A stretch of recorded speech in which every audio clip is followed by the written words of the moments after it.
Un hélicoptère Mi-28NM a réalisé une frappe dévastatrice sur une colonne des forces armées ukrainiennes, marquant une nouvelle escalade des hostilités dans la région de Koursk.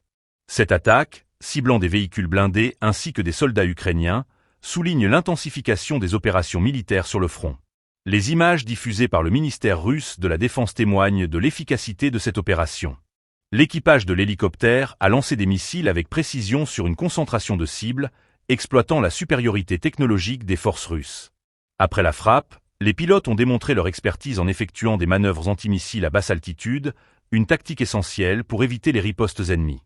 Les fusées éclairantes tirées après l'attaque ont permis de sécuriser l'espace aérien et de garantir un retrait en toute sécurité.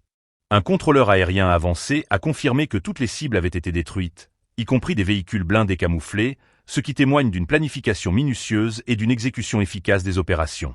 Cette opération n'est pas seulement un succès tactique. Elle reflète également l'évolution des stratégies militaires dans ce conflit, où la technologie joue un rôle central. Les conséquences de cette attaque sont significatives. Les pertes subies par les forces ukrainiennes pourraient affecter leur capacité à maintenir le contrôle sur certaines zones sensibles, créant un vide qui pourrait être exploité par les forces russes.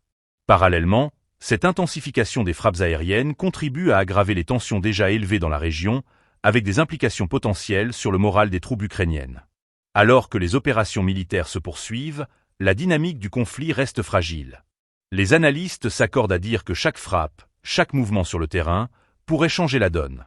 La communauté internationale, tout en observant ces événements avec une inquiétude croissante, examine les implications de cette escalade sur les négociations de paix, qui semblent de plus en plus lointaines. La situation sur le terrain est donc très préoccupante.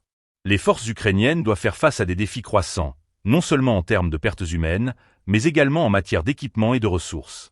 Le rapport de force s'inverse